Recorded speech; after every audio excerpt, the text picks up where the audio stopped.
Well, good morning, everyone. And once again, welcome to another live this morning and hope you're having a wonderful start to your day. We sure appreciate you guys coming on with us. And as you get your notifications, and we're always happy to have you on, I can only guess who's on there. So I've been telling you all week that for us who host the program, okay? So you folks can see the scroll. I can't. It's just going by way too fast, and apparently that's an update, or I don't know if it's an update or a bug with Facebook, but anyways, right now there's nothing I can do about it, so I'm only guessing. If I say hello to you and do a roll call, I can almost do it by heart, I betcha. We've been doing it for a few years, and we want to thank all our friends for coming on. We appreciate you guys more than you know. And I don't want to miss anybody, so anyway, say hello, guys. Anyway, even if I can't see you, say hello to everybody else. Keep the love going, guys, because you really are a big part of my life, and thank you for that. Okay, thank you for making The Doctor Is In podcast on your favorite device. Thank you for making it so popular. It is the number one health podcast in Canada, and let's make it number one in the U.S. to my American friends, okay? So all you got to do is tell folks about it when you get, if you do, and it's nice because you can re-listen to these podcasts and give us a 5-star rating, okay? Show us love. We appreciate that. I know you do, but anyway, when you do that, it helps with algorithms. Facebook, if you put a like here, Facebook likes it and shares it. On a podcast, the podcast, whatever, like Spotify or whatever, they love that. And they love the 5-star ratings because they share the podcast with other people. Okay, so that's how. I don't know anything about anything. You guys know that when it comes to social media, but I know that. Okay, that's it. Okay, so we love you guys. Thanks for coming on. Guess what it is? It's Q&A Friday. So why don't we just get right at it? Okay, as folks are still coming on, let's get right to the questions. And John is asking, what should he take for hyperthyroid? Okay, and John, good question. Because I saw, well, I don't think it was even close in terms of numbers. I saw a lot more hypothyroid than I saw excuse me, thyroid. Okay, a lot more. But I did see a fair amount of, over the years, hyperthyroid. And John wants to know how to get his TSH down. Well, look, okay. Again, let me just give you a little bit of Thyroid 101. The thyroid is complicated. Why? It has many strings attached to it. It's like a puppet. And we've been saying that at the Martin Clinic for a long time. I used to tell my patients, you got thyroid problems, you got other problems. It's not isolated. It's not just your thyroid. Because your thyroid, you know how that song used to be? The bone connection? Your thigh bone was connected to your, right? Remember that song? Well, your thyroid's like that. It's connected. Ladies, it's connected to your ovaries. estrogen and progesterone have a huge effect on the thyroid. It's connected to your adrenals. When your cortisol is high, it drains the living life out of progesterone, especially in ladies, and that affects estrogen. The thyroid is very much affected in men by testosterone levels. Much less than estrogen in women, but still. Your thyroid is very much affected by your pancreas. Adrenals, pancreas, ovaries, testes, your liver. Your liver has a big effect on your thyroid. So again, I never really isolate the thyroid gland, because if your numbers are up, John, and I'm a big guy with thyroid on symptoms. Okay? So hyperthyroid, usually the thyroid is your gas pedal in your car. It's taking off and you're revved up.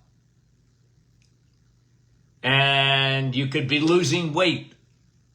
And with both hypo and hyper, losing hair.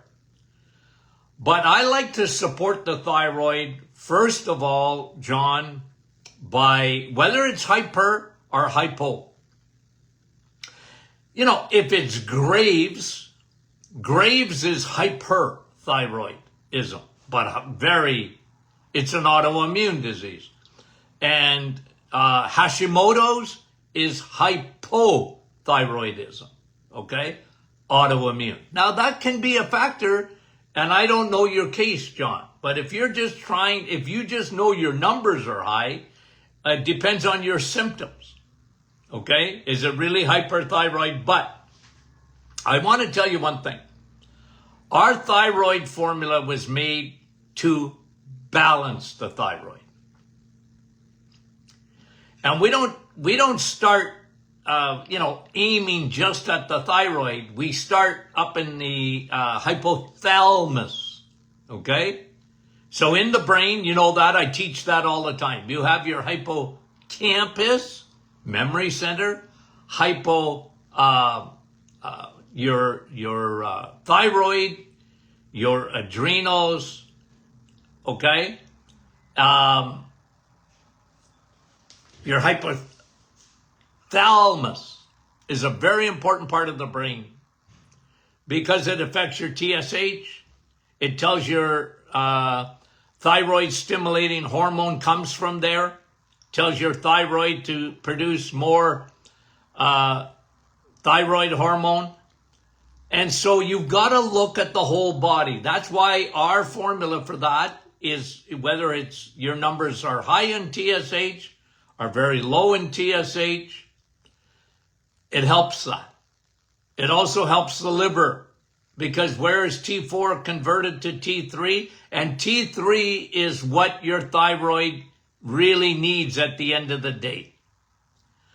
Guys, I always tell you one of the best foods you can have for thyroid, and John, this would help you, eat steak. Why? All the amino acids, like L-carnitine, for example, very important for the thyroid to function properly. Okay? And selenium, found in steak, eggs, meat, and cheese. Really important. A lot of people are very low in selenium. Nobody has told them. Nobody talks to them about selenium, but I do. Selenium is very important. But when you eat eggs, meat, and cheese, you're getting selenium. Selenium is found in a few Brazil nuts and a few other things, but that's not your major source. Your major source of selenium is in the animal kingdom. Eat your amino acids. Really important, John, okay? I had to do a little diatribe on the thyroid because the thyroid is complicated, has a lot of strings attached. So those are the things, John, I recommend. Okay. Joanne, how are you? Ear blocked. Hearing is muffled. What can I do to unblock? It's been 2 weeks. Well, okay, could be infection. Could be allergy. Right? Could be a viral in there, blocks it up. Could be a buildup in the eustachian tube of fungal yeast, candida. All of the above could be in there, okay?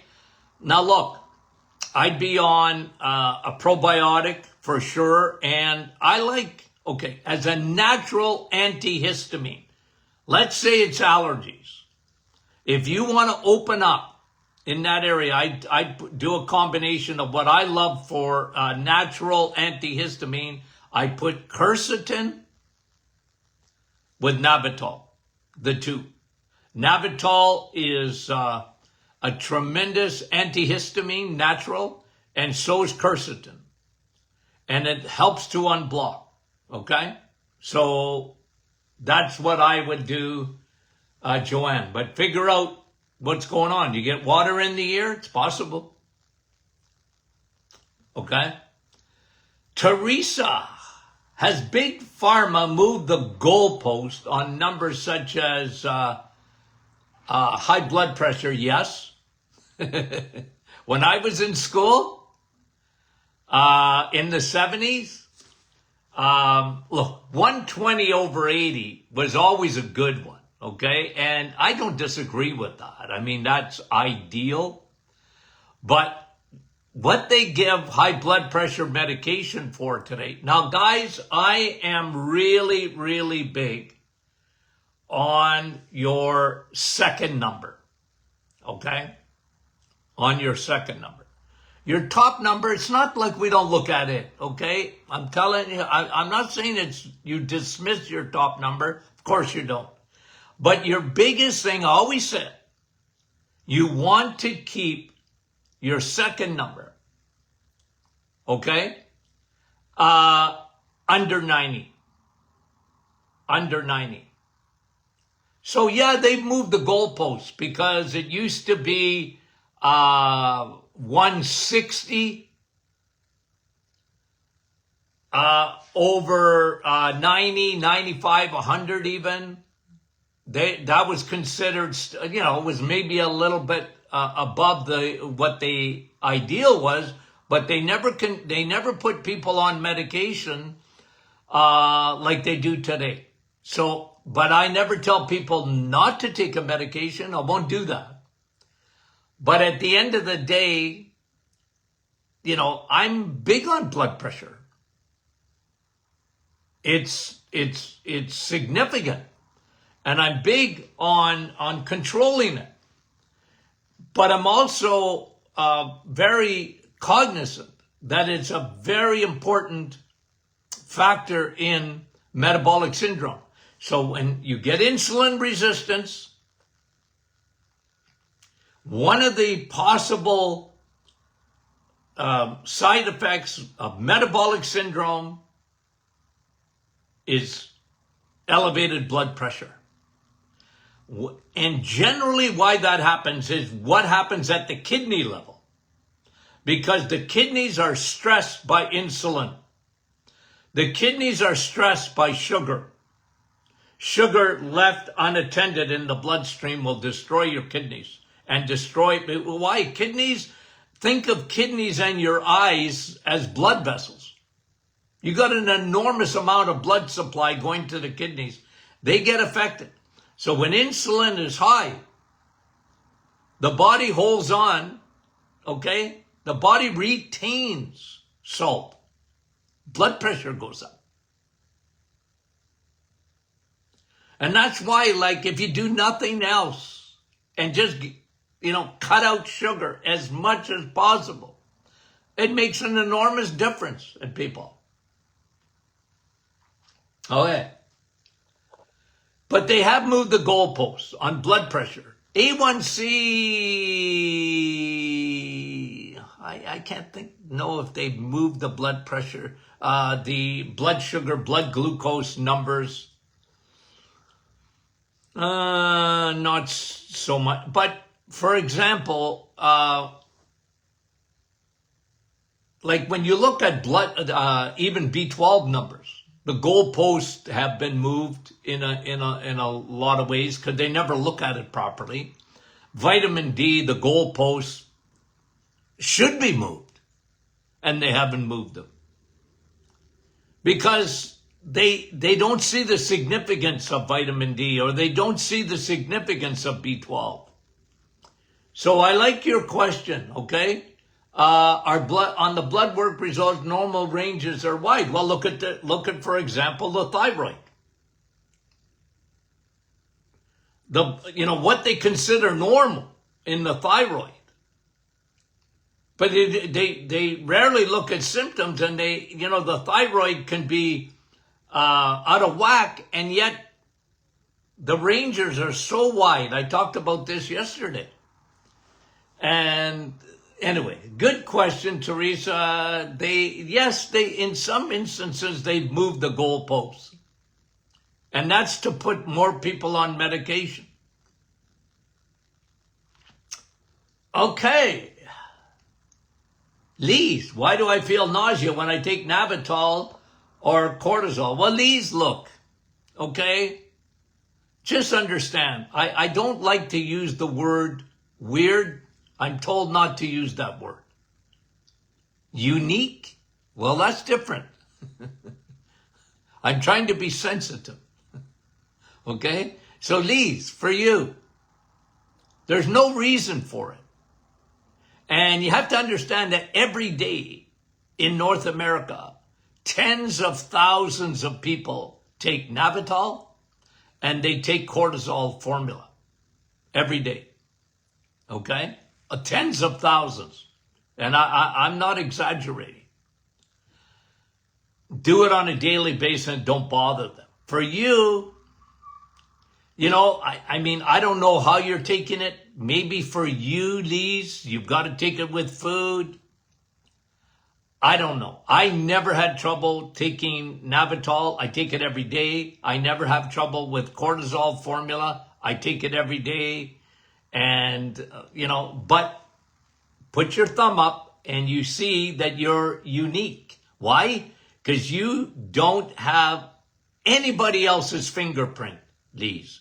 You're unique. And that's true of all of us, right?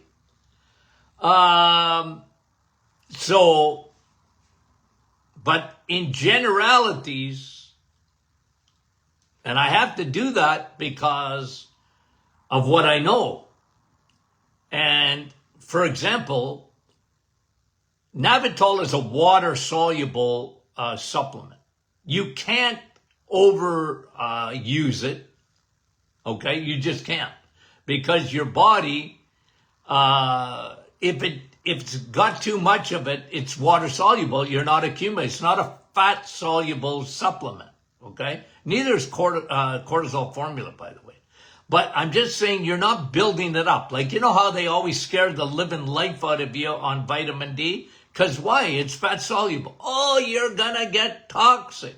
You know how many times I hear it every day? Every day, 7 days a week, somebody is told, and it gets back to me, that vitamin D is toxic. You have toxic levels of vitamin D.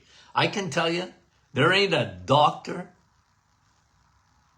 almost in the universe that has ever seen, they use the word, your vitamin D levels are toxic. Oh yeah? Okay. So what does that mean? They're toxic.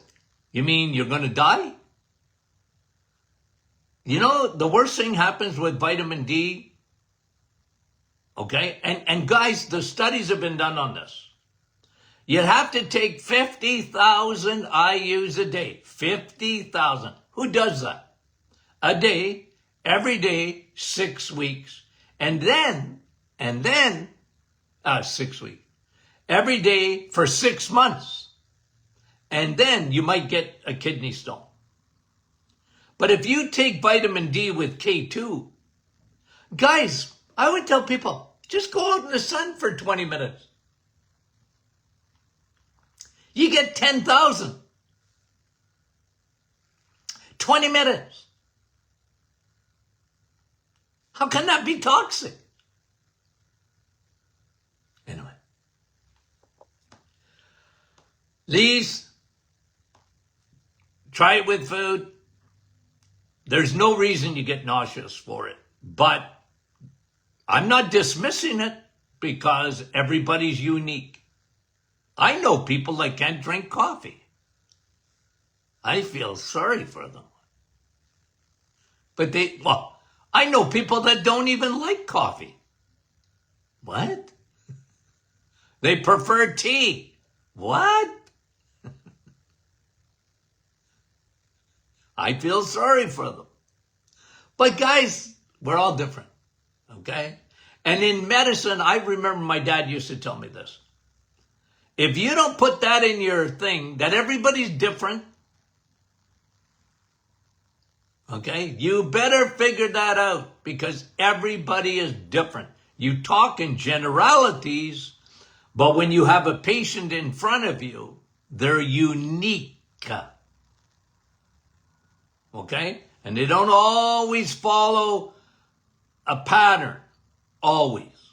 The people are differently, so hey, I respect that. You got to figure that out. If you can't take it, what can I tell you? Okay? Marie, how are you, Marie? I'm hearing a lot online about the third omega-3 DPA from source from seal oils. I'm sure it's good. EPA, DHA, DPA, I don't care. It's all good. Seal oil would be excellent. I'm sure of it. But, okay? And I always come back to the but, Marie. But. There's good, there's better, and there's best. And the best, omega-3, and it ain't even close. Okay? The best omega-3, and it ain't even close, is DHA. Why do I say that? Well, your brain's made up of DHA. And cholesterol. Your eyeballs are made up of DHA. And cholesterol. So, I just know that I know that I know. So, yeah, you get different oils. I love oil. The only oil I don't like is what you find in the middle aisles of your grocery store. The seed oils. Because they weren't meant for human consumption. They were meant for your car. Okay? So I shouldn't say I don't like them because I put fully synthetic oil in my truck. Fully synthetic. So when you go in the middle aisles of the grocery store and you see canola oil, fully synthetic. Put it in your car. But don't put it in your body. But when it comes to omega-3, and you guys know this, study after study, every week, every day, I bring out new studies. I talk about the importance of omega-3. And by the way, guys, I've been doing that for 50 years. Okay? If people don't take omega-3, I take, somebody asked me, Dr. Martin, do you like fish? Yes, I love fish in a capsule. I'm not a big fish eater, but fish is good for you. 100%. It's part of eggs, meat, and cheese. Okay? When I say meat, I mean fish. It's wonderful. It is excellent. It will beat any vegetable, any fruit, anything you want to put up against it. Okay? Fish is better than that. Okay? It is. So I take it every day. I take fish every day. You have fish, Dr. Martin, every day? Yep, in a capsule. Because I don't eat enough fish. I eat a lot of red meat, which is very high on omega-3, by the way, guys. Okay, very high in DHA and EPA. But this certain seal oil, hey, I got no problem with it. You want to take it? You want to take extra? But you can't replace DHA. Okay? You just can't. You got to make sure high DHA. I love that, and it's good for you. And go on the reviews on our site because of the DHA that we put together. Guys, it's not easy to make. It is a pharmaceutical grade DHA. It is the way it's filtered to get DHA to get that high. I remember a manufacturer telling me one time, why do you do that? Do you know how complicated that is?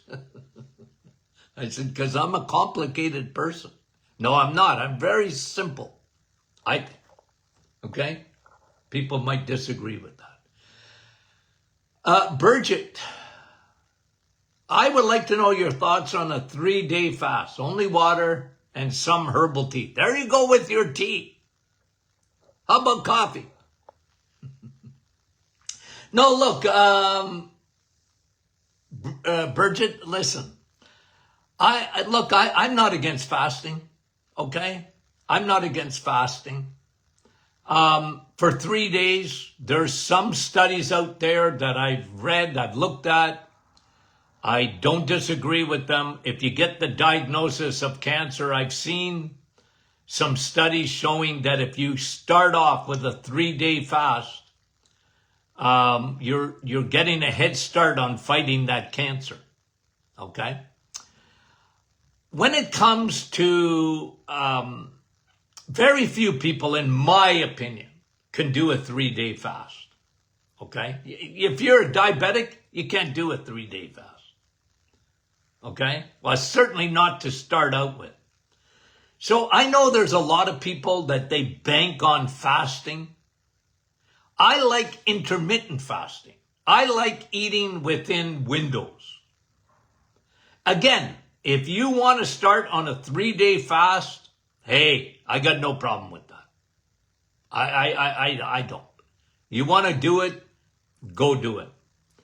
But I'm a big guy on forming habits with food, eating the right food, high density nutrition, eggs, meat, and cheese, some fruit, some vegetables, but you live on the animal kingdom, you know that. And then I like eating in windows. One of the best things you can do is not eat at night. I just know that because your body wants to get into rest and digest. And a lot of people never get into that. They don't get into that because they're eating all the time or they eat late. That's one of the worst things you can do. So again, you get the diagnosis of cancer. Hey, you want to fast? Hey, I got no problem. You want to fast? I know a lot of people online here with us this morning. They know all about fasting and they do it. I'm on their side. I love my audience. They know everything.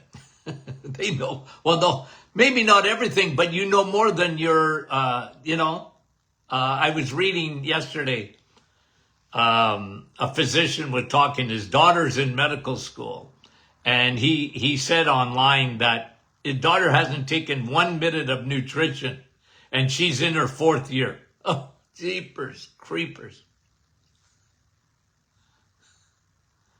So you guys know a lot about nutrition. You know that I'm big on intermittent fasting, going 14 hours, stop eating at 6 o'clock at night, and you do an intermittent fasting. You go to 6 in the morning, well, that's 12. You go to 8, you're in 14. Now you're fasting. You're really into a fast at 14 hours. And good things are happening there. You haven't eaten. But I like that because it cleans the liver. It really helps to, but you can fast. I almost named this book. Okay, Sun, Steak, and Steel. I almost named it. I actually thought about it. fasting without fasting. If you eat the right foods, you're eating nutrient-dense foods, you're fasting without fasting.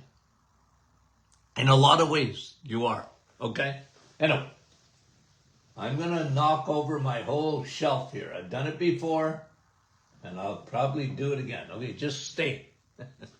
Okay. Thanks for the question. And it says here, Bridget. Okay, so I don't know if it was Bridget or Bridget. Okay, but thank you for the question. Kim, does drinking cold water restrict veins in your heart or cause fat to get stuck in your liver? Nope. Fake news.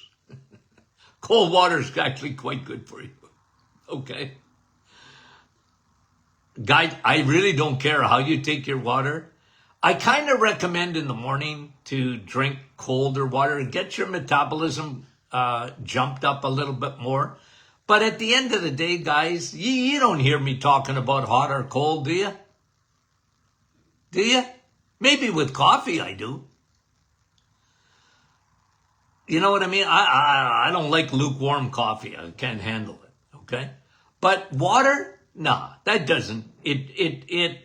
Cold water, if anything, would be actually maybe a little bit better for you. But hot water, you like hot water? I used to get people telling me, Doc, I boil water and I drink it. Okay.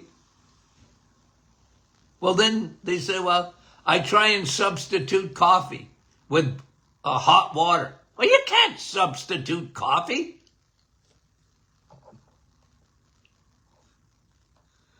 No, that's not true, Kim. That does not bother you. It does not restrict your veins in your heart. Water is vitamin W, and it's good for your heart.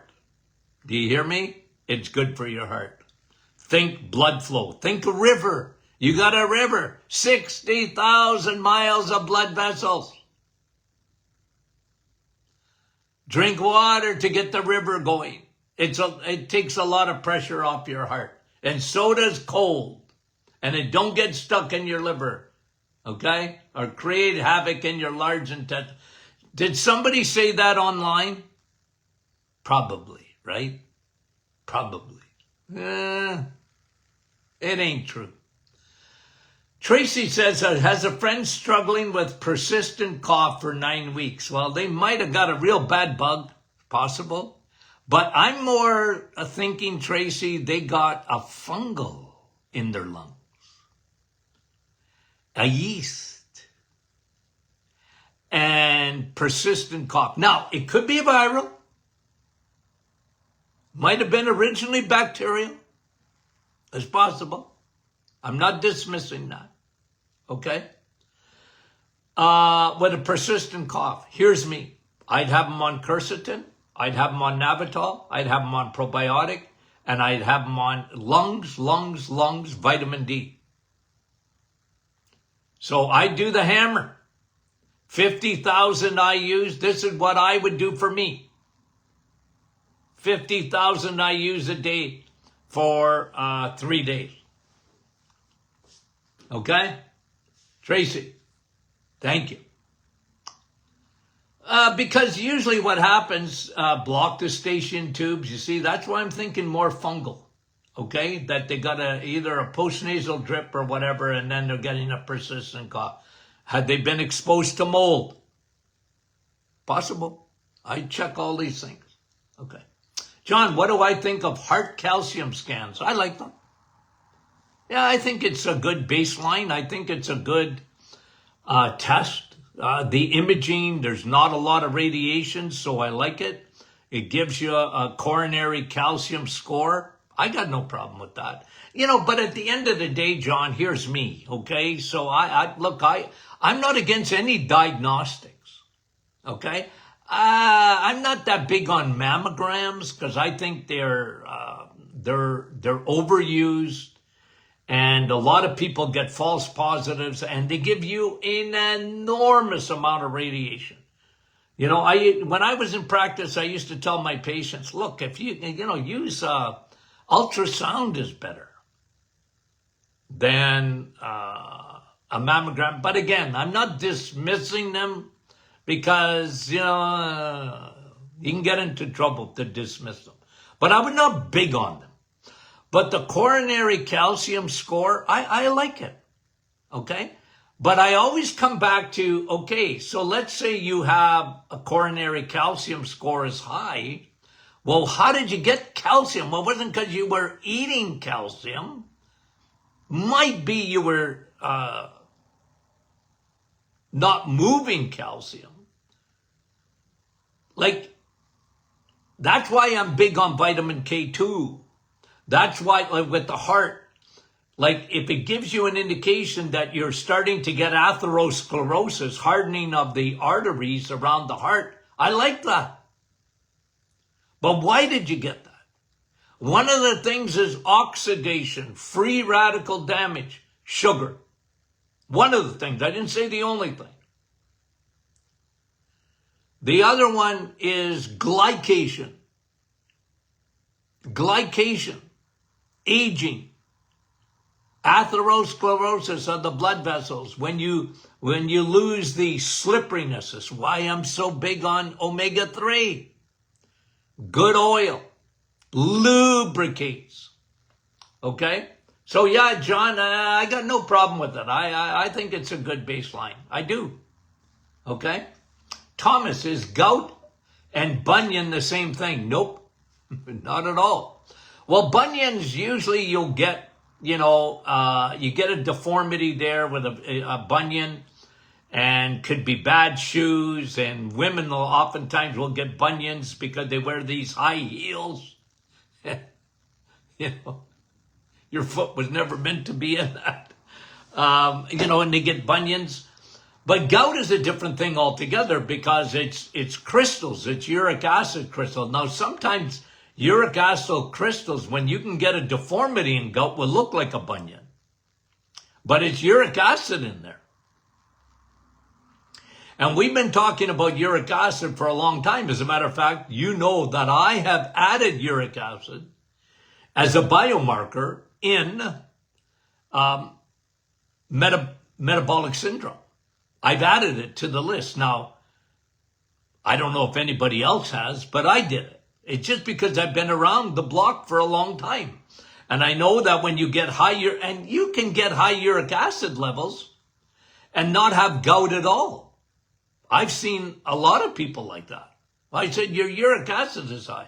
Uric acid means your insulin is high.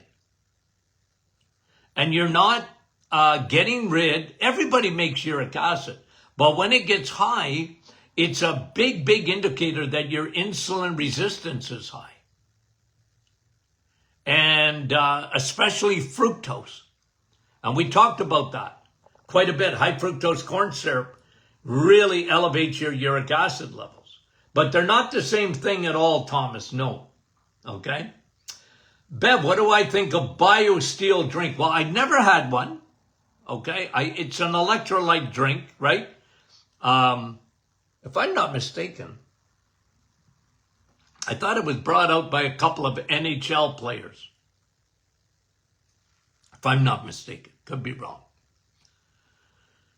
But it's got electrolytes. I like electrolytes. You guys know that. A lot of people are dehydrated. I'm big on drinking water with salt.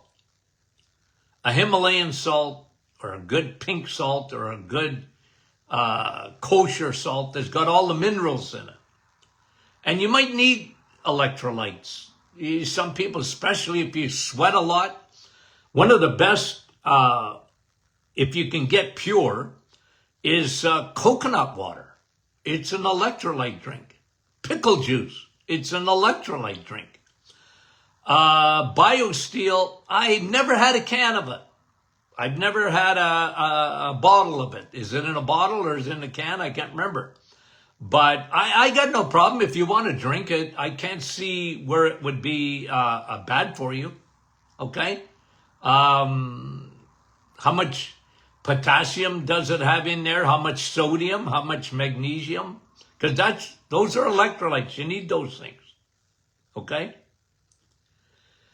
Okay. Is it safe to drink? It's got 0 sugars, Bev says. Okay, yeah, well, that makes it better.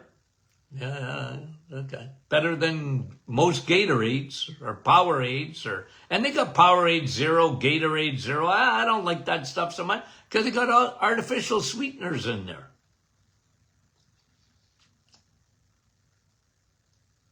Okay. Teresa, Robert H. Lustig, MD. What about him? Do I know him? Yep. Have I read his book? Couple of them, I think. Do I like him? Yep, I do. What is he saying? Have you heard of this doctor? Yep. I like Lustig because he was big on getting rid of sugar in your diet. Anybody that says, you know what, and he wasn't so much moderation, he was telling you get rid of sugar. Lustig, okay, Dr. Lustig. What that book? I have one of his books. It's in my other library. What was it called? Metabolic something. I liked it. Okay? I got no problem with it. He was big on really lowering carbs. Okay? He liked fruits and veg. Like he liked whole foods. I like it. He was smart. Okay? Nothing wrong with him. Good guy. Everything he said, probably not everything, but most. I like him. Okay. What else are you asking me? Is there any truth that bacteria can destroy the pancreas after metformin? Well, look, metformin, okay, which is the #1 medication for diabetes and even pre-diabetic, millions and millions of people are put on metformin. I always warn people about metformin. I had big reasons to warn people because I said, look, one thing for sure, if you're on metformin, it's taking away your B12. 100%. It strips away your B12. Now, a lot of other medications strip away B12, but metformin is famous for it. And I used to talk about that on my radio show all the time. Like, watch, you got to be on B12 if you're taking metformin. Now, you know me, and I'm a low-carb guy, and I've been, like, when you're a diabetic, you and carbs don't get along, you have an allergy to them, okay? So you can take all the metformin in the world. That ain't going to fix that. It's a Band-Aid. And one of the major side effects of metformin, okay, besides the fact that it takes B12 out of your body, it can give you, and I don't know how many patients over the years I saw where they had major digestive issues. And I would ask them the question. As a matter of fact, they used to be on my questionnaire. Are you on metformin for digestive issues? What? Well, you taking metformin? Yeah. Well, it's one of the reasons you got IBS. It really does strip away your bacteria. So what were you asking? Is there any truth that bacteria can destroy the pancreas after metformin? Can it destroy the pancreas? I'd have to think about that. You know me and bacteria. I'm big on that. Friendly bacteria and your microbiome. Can a bacteria, meaning a bacterial infection, destroy your pancreas after metformin? I have to look that up. I don't know, Teresa. I guess it's possible, but let me give you a better answer if I look it up. Okay? If I look it up. Okay. Suli, can your insulin spike without your blood sugar going up? Well, not usually. Okay? Because your insulin is spiking. It's got a job to do. Insulin's got a job to do. It's taking sugar and storing it. Insulin is a storage hormone. Now, if you're highly stressed and very high levels of cortisol, okay, that can move your blood sugar up even without eating sugar to some extent. You could think of this, and you're stressed out. Well, cortisol elevates blood sugar, which will elevate your insulin. That's possible, even without food. Now, that doesn't happen all the time, but it can happen. It can happen. And what goes up must come down. So good question, Suli. Janine, 2 more and I'm done. Told not to have caffeine with Barrett's. Well, look, Barrett's esophagus is sort of almost like a precancer in your esophagus. The cells, the lining of your esophagus has been so damaged by acid coming up that, so you got to figure that out, guys, okay? Because, Janine, like if caffeine, are you told to stop caffeine or to stop coffee? Can you have like caffeine, does it bother the esophagus? But don't bother my esophagus. Now, it not really, a lot of people say, well, it's acidic, it bothers. I think that's overblown, but figure yourself out, Janine. If you find that, try decaf. Decaf coffee is good. It's good for you. You know me and coffee. Coffee's good for you. Coffee is the real vitamin C. What? Does it have vitamin C in it? Yeah, a trace of it, but that's not the point. It's so much better than vitamin C. That's what I mean by that. For you. Take it. It's a gift. A lot of people, they knock coffee and they don't know what they're talking about. Oh, I read it this week. Well, Dr. Martin's wrong on coffee because it leaches out your minerals. No, it don't. No, it don't.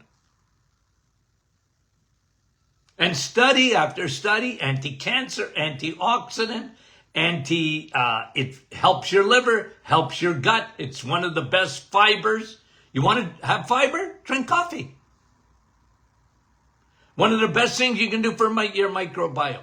So again, when it comes to Barrett's, understand that Barrett's, anybody that gets Barrett's is because they were eating too much sugar and not enough meat. Because your stomach was designed for meat and that amino acids, those proteins. And when you don't do that, you lose your gallbladder and you lose your stomach functioning properly, the acidity. The acidity goes up, the pH goes up in your stomach, it turns alkaline, and your body tries to say, well, no, you need to be acidic down here. So let's pump out more acidity. Problem with that, starts going up the esophagus, and you can get a Barrett's esophagus. And that's no good. It's one of the reasons we see so much esophageal cancer today. It's sugar. Okay, last one. Kathy, my boyfriend has been on statins for many years. Okay, I would like to know the best way for him to come off of them. Well, look, I could spend a half an hour. I don't tell people to come off medication. I give information. I'm an info guy, okay? I'm not big on cholesterol. You guys know that. As a matter of fact, I shouldn't say I'm not big on it. I like high cholesterol. I want you, Kathy, to look at your hubby's numbers. What's his triglycerides? What is his HDL? Those are the two numbers that concern me. I want low triglycerides and high HDL cholesterol. So I don't want low cholesterol. Okay? Now I know there's two schools. There's my school and there's Big Pharma school. And they're big. And they're a lot bigger than me. And they pump out cholesterol at the root of heart disease. I go against that. I don't think it's true. I try and explain myself. I don't say it without having lots of information about it. And what's dangerous are your triglycerides if they're high and your HDL cholesterol is low. Okay? Total cholesterol, who cares? LDL, well, I want it high. I want LDL to be high. Why? I don't want it low. I want it high. Okay, but that's me. And I think I'm right. I know I'm right. And I'm not being arrogant. I've been saying this for such a long time. Cholesterol's not at the root of heart disease. It's just not. Okay? Okay. And I probably didn't answer your question, what's the best way to wean them off? You got to figure out if he's got in any danger. Not that statin drugs help in any way, in my opinion, but I can't tell you that. Okay. Love you guys. Thanks for the questions. We got a great week coming up next week. Tell everybody. Share this. We love you.